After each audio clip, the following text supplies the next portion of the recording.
नमस्कार दोस्तों आपको आपके बचपन की कहानियां याद होगी कि जूतों में बाटा और सामान में टाटा। वर्तमान समय की कहानियां भी भारत के हर बच्चे को याद हो चली है कि नरेंद्र मोदी के देश में सत्ता और अंबानी और अडानी का बढ़ता हुआ कारोबार। सियासी तौर पर मौजूदा भारत देश के भीतर कॉरपोरेट अब ईमानदार नजरों से अमूमन कभी देखा नहीं जाता है। कॉरपोरेट की पहचान अब उसके बढ़ते हुए नेटवर्क के साथ होती है। अब वह भारत देश की सीमा को लांघ चुका है। अंतर्राष्ट्रीय तौर पे कॉरपोरेट की पहचान हो चुकी है और अंतर्राष्ट्रीय मान्यताओं के आश्रय दुनिया के बाजार से पैसा उठाने की क्षमता किसी भी कॉरपोरेट की तभी बढ़ती है जब मौजूदा भारत देश की राजनीतिक सत्ता के साथ खड़े होकर के वह इस बात का अंदेशा समूची दुनिया के भीतर देता है कि भारत अगर विकसित होगा, भारत अगर चकाचौंध में समाएगा तो फिर सत्ता के साथ उस कॉरपोरेट की भागीदारी कहीं बड़ी होगी। लेकिन सवाल है कि मौजूदा भारत की परिस्थितियों से हटकर के अगर अतीत के उस पन्ने को पलटते समय अगर आप टाटा और बिरला के दौर में चले जाएं और फिर आप इस बात को सोचने लग जाए कि इनका योगदान भारत देश को बनाने में क्या था। देश के प्रथम प्रधानमंत्री नेहरू से लेकर के मनमोहन सिंह के काल की परिस्थितियों में टाटा की मौजूदगी, और न सिर्फ नेहरू बल्कि ये कहे कि 1868 में टाटा की नींव भारत देश के भीतर पड़ी थी और तब से लेकर के अब तक का सफर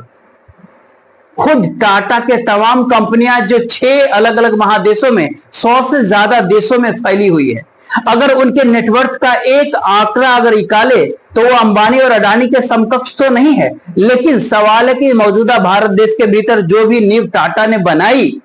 जो भी नींव उन्होंने रखी, वो नमक की नींव हो या फिर वो हवाई जहाज बनाने की नींव हो या मौजूदा भारत देश के भीतर सीमेंट से स्टील फैक्ट्री तक, मौजूदा भारत देश के भीतर रेंज रोवर,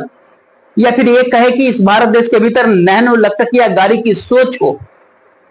इस मौजूदा भारत देश के भीतर टीसीएस का जिक्र हो, अंतर्राष्ट्रीय तौर पर उसकी पहचान हो, कमोबेश आप इस बात का जिक्र तो लगातार करने से कभी चूकेंगे नहीं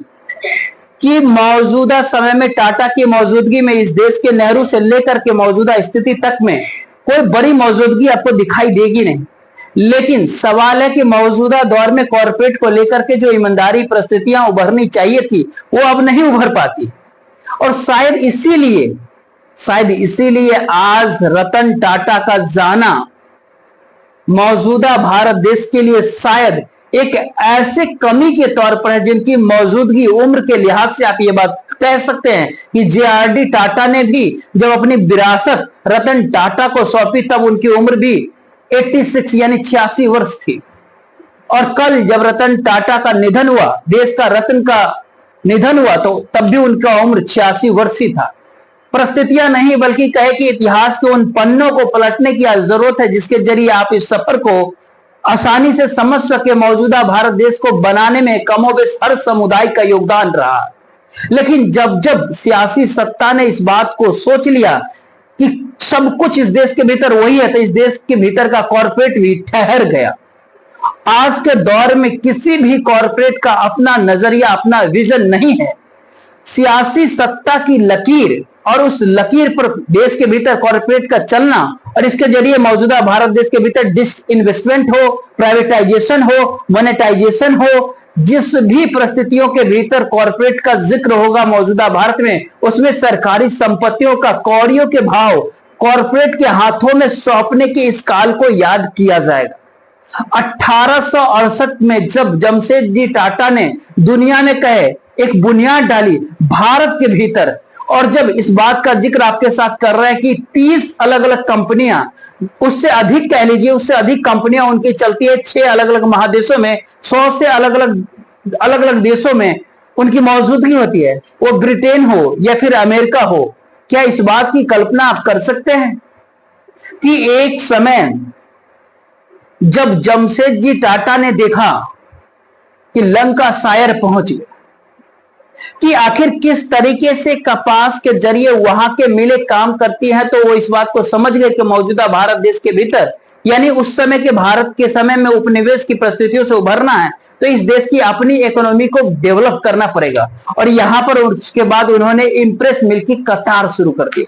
लेकिन आज जिक्र रतन टाटा का। रतन टाटा 1991 यानी 1991 में जेआरडी ने उनको अपनी विरासत, रतन टाटा को अपनी विरासत सौंप दी। जेआरडी जमशेदजी टाटा ने 1991 में अपनी विरासत रतन टाटा को जब सौंप देते हैं, और उस समय में पीवी नरसिम्हा राव उस दौर में इस देश के इंडस्ट्रियलिस्ट को और तमाम देश के कॉर्पोरेट्स के लिए लाइसेंस राज को खत्म करते हैं। और इसके बाद मनमोहन सिंह का वित्त मंत्री बनना, इस भारत देश का सोना गिरवी रखने की दिशा में आगे बढ़ा जाना, इस भारत देश के भीतर जो विदेशी पूंजी का भंडार था उसको घटते घटते किस नाजुक मोड़ पर पहुंच गया था, इस बात का जिक्र जब पीवी नरसिम्हा राव के पास पहुंचा तो पूरे भारत देश की अर्थव्यवस्था को बदलने में जुट गए। और उन्हीं प्रक्रियाओं के भीतर उन्होंने इस बात का फैसला लिया कि धीरू भाई अंबानी से सत्ता संभालने के बाद मिले जरूर थे, लेकिन उन्होंने तुरंत इस बात का ऐलान कर दिया कि भारत रत्न जेआरडी टाटा को दिया जाएगा। और जेआरडी टाटा को भारत रत्न से सम्मानित करने की सूचना, जानकारी रतन टाटा को दे दी गई। रतन टाटा इस जानकारी को लेकर के जब जेआरडी के पास पहुंचे, तो आप खुद ही कल्पना करके देखिए कि आखिर जमशेदजी टाटा की क्या प्रतिक्रिया रही होगी। जेआरडी ने कहा उस वक्त, ओ माय गॉड, मुझे ही क्यों, क्या इसे हम रोकने के लिए कुछ नहीं कर सकते? यह सही है कि मैंने कुछ अच्छे काम किए हैं, भारत देश की नागरिक उड्डयन दिया है, इसका औद्योगिक उत्पादन बढ़ाया है, और सो व्हाट, यह तो कोई भी अपने देश के लिए करता है। और रतन टाटा ने जब जेआरडी को, जमशेदजी टाटा को इस बात की जानकारी दी, जब इन बातों का जिक्र किया कि जेआरडी के biography beyond the last few mountain, RM. Lara ने इसको लिखा है, उस किताबों में इन शब्दों के आश्रय उस समय के तमाम लोगों से जो बातचीत की गई थी, उन्होंने एक ही बात का जिक्र अपने दिल से किया था। उस दिल की बात में उन तमाम शब्दों का जिक्र होता है जिसके आश्रय भारत को नेहरू के विजन के आश्रय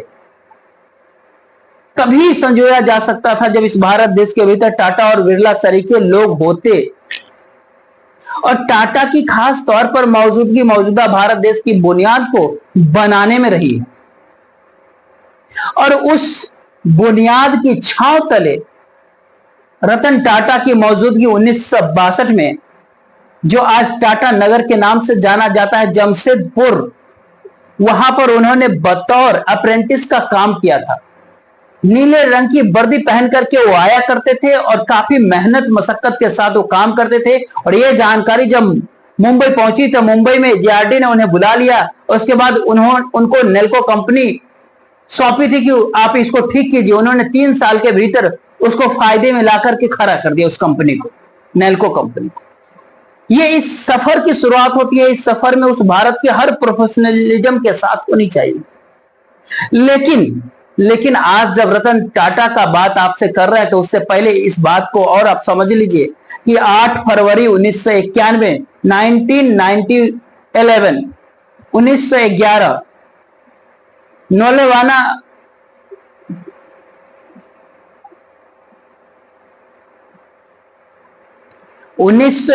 में लोनावाला डैम की आधारशिला जब रखी जा रही थी सन दोराबजी टाटा के जरिए, तो वहां पर लोगों ने पूछा था, यह भी बायोग्राफी के भीतर लिखा होता है, जिक्र होता है, वहां ने पूछा था कि आखिर टाटा की बुनियाद किस भरोसे और उम्मीद के आश्रय थी। क्योंकि उस समय में भारत गुलाम था, उस समय में अंग्रेजों की सत्ता थी। उस समय की परिस्थितियों को परखेंगे तो उस समय में टाटा की मौजूदगी सामान्य तौर पर इस बात की सोच के साथ थी कि हम स्वदेशीपन लाएंगे, हम भारत को उसके पैरों पर खड़ा करेंगे, हम भारत की बुनियाद इस अंदाज में खड़ा करेंगे जहां भारत ब्रिटेन का मोहताज न हो। उन्होंने आगे कहा, मेरे पिता के लिए दौलत कमाना बाद की बात थी, वह इस भारत देश की लोगों की औद्योगिक और वैचारिक हालात को बेहतर करा बनाने के लिए प्राथमिकता देते थे। उन्होंने अपने जीवन में एक समय समय पर जिन तमाम विभिन्न संस्थानों को शुरुआत किया, उसका असल मकसद उस महत्वपूर्ण क्षेत्रों के भीतर विकास होना था। जी हाँ, ये रतन टाटा पूर्व की विरासत और उसी सोच के आश्रय उन्होंने खुद को खड़ा किया। और जब उन्हें डायरेक्टर बनाया गया, जब वो टाटा सन्स के प्रमुख बने, जब टाटा संघ के चेयरमैन बने, तो जेआरडी के कमरे में नहीं बैठे। उन्होंने अपने बैठने के लिए एक साधारण सा छोटा सा कमरा बनाया। गिरीश कुबेर एक किताब लिखा था, the Tatas, how the family built A business and a nation. इस किताब के भीतर में उन्होंने रतन जी टाटा के जरिए जिन तमाम बातों का जिक्र किया, वो शायद मौजूदा समय में सादगी का परिचय होगा और न्यूनतम कम से कम अपने साथ जोड़ने का जो जिक्र, यानी ये कहे कि रहीसी दिखाने की सोच नहीं। और शायद इस किताब के उन पन्नों में जो नेशन बिल्ड का जिक्र है, उसके भीतर उस सियासत या कहे उस पॉलिटिक्स के उस चौखट के ऊपर खड़े होने की परिस्थितियों को दरकिनार करते हुए जो भी कुछ सोचा, उसी आश्रय कैसे आगे बढ़ते चला जाना है, इस बात की सोच काफी बलवती तरीके से इस किताब के भीतर उभरती है। जब कभी जूनियर ऑफिसर से वो बात कर रहे होते रतन टाटा जी, और उस दौरान अगर कोई वरिष्ठ अधिकारी, यहां तक कि ये कह ले कि प्रबंधन यानी मैनेजमेंट का व्यक्ति भी अगर सामने आ जाता, तो कहते आप इंतजार कीजिए, आप वेट कीजिए। जब वो जमशेदपुर के भीतर काम कर रहे थे, वहां पर 6 साल तक रहे। उस दौर में वो शुरुआत में सॉफ्ट मजदूर के तरह नीले कलर का कपड़े पहन के जाते थे, जो अप्रेंटिसशिप में पहनना जरूरी था। और उसको काम को देखते हुए उसको प्रोजेक्ट मैनेजर बना दिया गया। उसके बाद का सफर, और जिस नेल्को कंपनी का बात आपसे हम कर रहे हैं, जिसका काया पलट मात्र 3 साल के भीतर जेआरडी ने कर डाली, यानी यह कहे कि टाटा इंडस्ट्रीज के प्रमुख जब जेआरडी ने बनाया, उससे पहले जो बीमार कंपनी थी, उसमें एक सेंट्रल इंडिया मिल भी होती थी और उसमें नेल्को भी होती थी। इन दोनों कंपनियों को लाभालाभ की स्थिति में लाने की परिस्थिति में देश के रतन जी टाटा ने खड़ा कर दिया। यानी ये कहे कि यहाँ पर एक छोटी सी बात और आप समझ लीजिए कि जेआरडी के जहन में जब अपनी विरासत सौंपने को लेकर के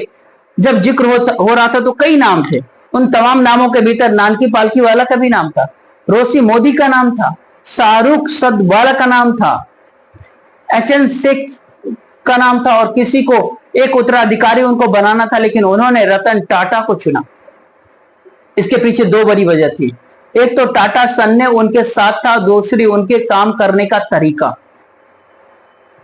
वो ऐसा तरीका था कि जिस भी विजन को, जिस भी दृष्टि को आपने सोच लिया कि इसको कंपनी के साथ जोड़ना है और इसको आगे लेकर के जाना, तो फिर वहां पर वो रुके नहीं।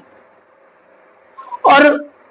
उसकी उन परिस्थितियों के आश्रय सरकार को, देश की सरकार को उस दिशा में आगे जाना हो या न जाना हो, लेकिन अपने प्रोडक्ट के आश्रय कंज्यूमर को पैदा भारत के समाज के भीतर कैसे करना है, और ये भारत देश का समाज से निकलते निकलते वो अंतर्राष्ट्रीय तौर पर जो कंज्यूमर को कैसे जोड़ा जाएगा और उनके लिए विश्वस्त होकर के अपने प्रोडक्ट को अपने सामने लाया जाएगा, ये सोच काफी बड़ी व्यापक तरीके से दुनिया भर के भीतर। इसीलिए जहां जहां भी रतन जी टाटा को जो जो भी सम्मान मिला, उस सम्मान के दौर में इन्हीं तमाम बातों का जिक्र रहा कि दरअसल कंज्यूमर को इनके ऊपर भरोसा है, और कंज्यूमर को अगर भरोसा है, ग्राहक को अगर भरोसा है, तो फिर देश पर भरोसा होता है। और देश का मतलब केवल भारत से यहां पर नहीं है। जब इस बात का हम जिक्र कर रहे हैं कि टाटा की कंपनियों के दुनिया के 100 देशों से ज्यादा में अपनी सांप छोड़ी है, और वहां पर उनकी मौजूदगी है टाटा की, तो फिर विकसित देशों के कतार में भी टाटा की मौजूदगी का मतलब क्या होना चाहिए, ये उनके तमाम परिस्थितियों से समझा जा सकता है। सन 2000 में, यानी ये कहे कि 24 साल पहले, आज से 24 साल पहले जो उनके अपनी कंपनियों से दुगुने बड़े ब्रिटिश टेटली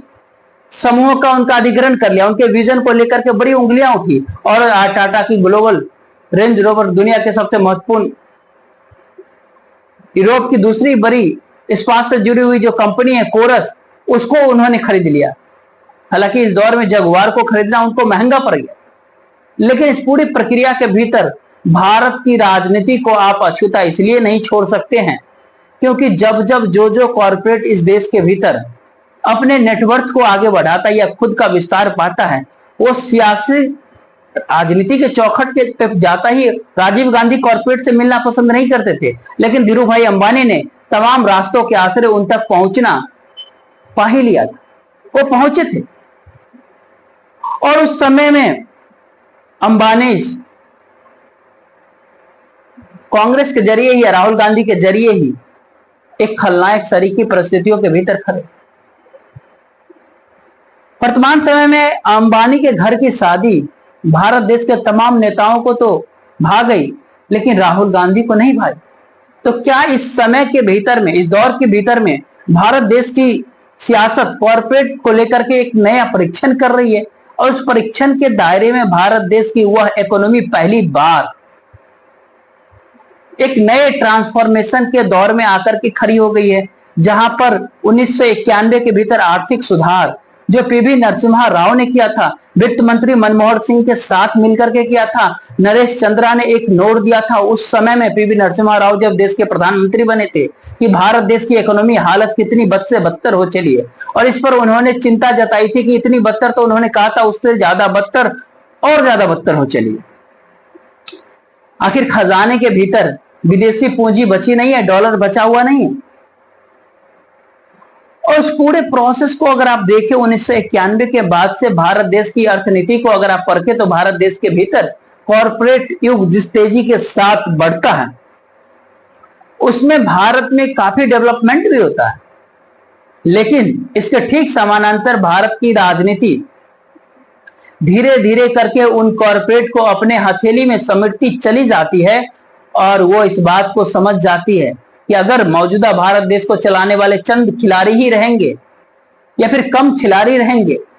या उनके आश्रय भारत देश को अगर देखा जाए तो ये तमाम सोच आते आते मौजूदा भारत देश के भीतर इतने कम प्लेयर्स के आश्रय इस भारत देश को चलाना चाहती है, जहां पर देश के लोगों की मौजूदगी इस भारत देश को बनाने को लेकर के जो पब्लिक सेक्टर का काम होता है और उसके भीतर लोगों का योगदान होता है, वो तमाम हिस्सा आपको एक ही झटके में इस देश के भीतर से गायब मिल जाएगा, क्योंकि कॉर्पोरेट का नियम प्रॉफिट से जुड़ा है, मुनाफे से जुड़ा है, लाभ से जुड़ा है। और भारत देश की राजनीति, भारत देश की सियासत उस सरोकार या फिर उस सब्सिडी, उस छूट या फिर कहीं इस भारत देश को अपने पैरों पे खड़ा कर पाने की स्थिति में भी आ नहीं पाई, जहां पर कॉर्पोरेट को फायदा हो और वह डेवलप यानी विकास करना शुरू करे भारत को, और कॉर्पोरेट मुनाफा बनाने में जुट गए और सियासत राजनीति उस कॉर्पोरेट के आश्रय पॉलिटिकल फंडिंग में लग गई। पॉलिटिकल फंडिंग के आश्रय इस देश के डेमोक्रेसी को चुनाव के समय हड़पने की कोशिश बार बार की गई, और यह हुआ स्टेज है जिन स्टेज के भीतर में कभी भी आप टाटाज के नाम सुनेंगे नहीं। तमाम इंडस्ट्रियलिस्ट के नाम आपके जहन में जरूर रहेंगे। एक सवाल है कि एयर इंडिया को जब बेचा जा रहा था तो उस समय टाटा ने एयर इंडिया को खरीदा, और यह सवाल उस समय जरूर उठा कि इतनी कम कीमत में, लेकिन सवाल है कि शायद इस भारत देश के भीतर में सिविल एविएशन यानी ये कहे कि नागरिक उड्डयन यानी हवाई जहाज को लाने वाले टाटाज ही थे। टाटा एयरलाइन चलती थी जिसको अधिग्रहण भारत सरकार ने किया था, और वो भारत सरकार की पूरी प्रक्रिया को अगर घूमते घूमते मनमोहन सिंह के काल में अगर आप आइएगा तो एयर इंडिया घाटे में चलना शुरू होता है और नरेंद्र मोदी सरकार उसके लिए लगातार तराशती है जमीन, और वो बेच डालती है कि उसकी खर्चा पानी भी अब नहीं चला पाने की स्थिति में सरकार थी, और दोबारा से एयर इंडिया नाम बरकरार रहता है लेकिन टाटा उसको संभालते हैं। अक्सर लोग ये कहते हैं कि जब आप मुंबई के भीतर प्रवेश समुद्र के रास्ते करते हैं तो मुंबई आ गया है। ये दरअसल ताज होटल को देख करके ही इस बात का पता चलता है। और इस मौजूदा भारत देश के भीतर पहली बार लखटकिया कार का जब जिक्र हुआ, नैनो कार का, तो लखटकिया कार से, नैनो से ज्यादा जिक्र इस भारत देश के उस राजनीति का हो गया जिस राजनीति ने पश्चिम बंगाल के भीतर सत्ता पलट डाली और वजह सिंगूर रह गया, जहां की जमीन का अधिग्रहण किया जाना था इंडस्ट्री के लिए। इन दोनों रास्ते के ऊपर चल करके आज आप टाटा ग्रुप और इस मौजूदा भारत देश की सियासी परिस्थितियों की भी, राजनीतिक परिस्थितियों को भी आप समझ सकते हैं। 1903 में ताज होटल बना मुंबई के भीतर, लेकिन उससे पहले ऐसा क्या हुआ था? दरअसल जमशेदजी टाटा अपने एक अंग्रेज दोस्त के साथ मुंबई के एक होटल के भीतर डिनर के लिए पहुंचे और उस होटल के दरवाजे पर खड़े दरवान ने कहा उस अंग्रेज को देख करके, आपका तो स्वागत है।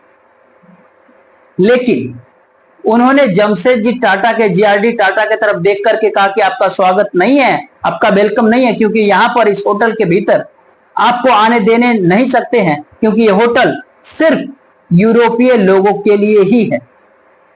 और उसी शाम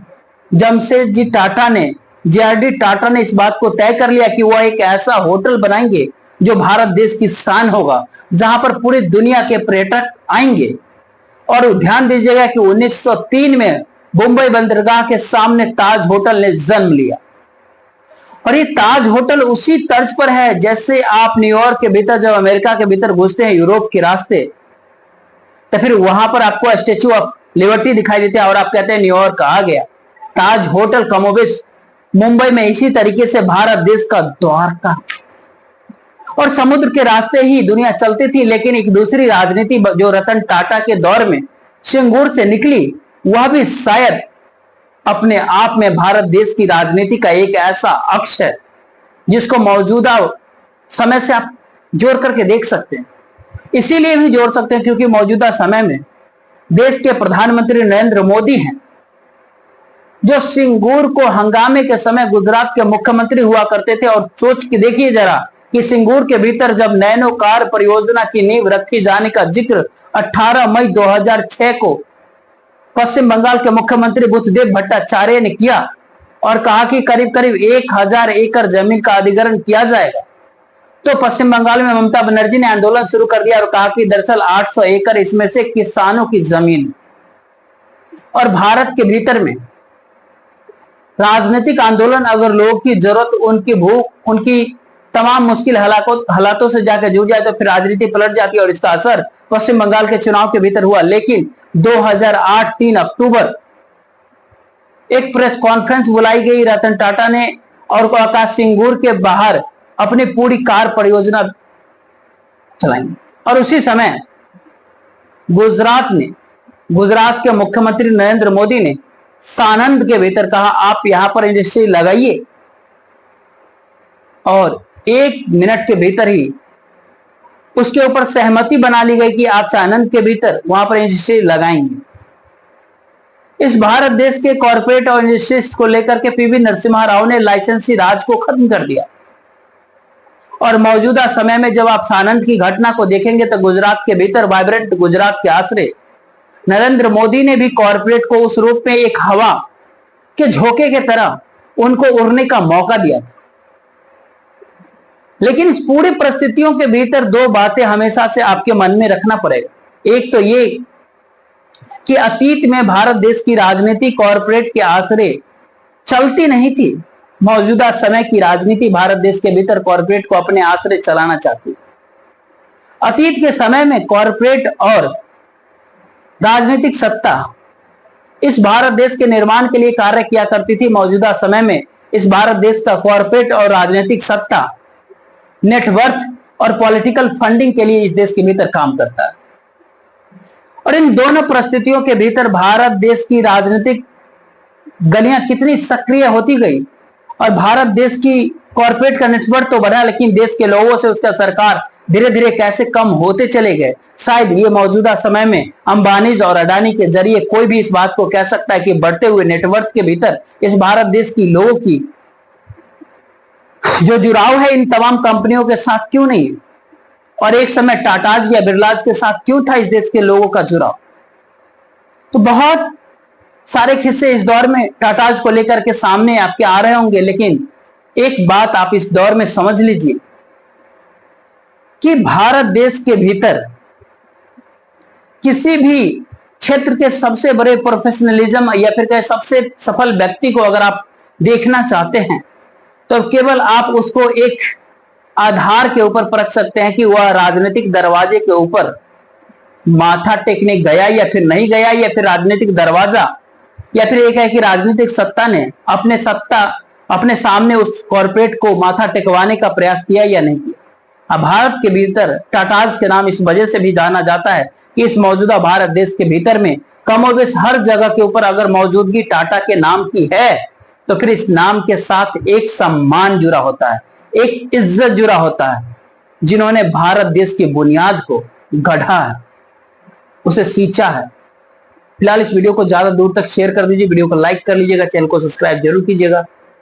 साथ ही वीडियो को शेयर कर दीजिएगा। जय हिंद, जय भारत।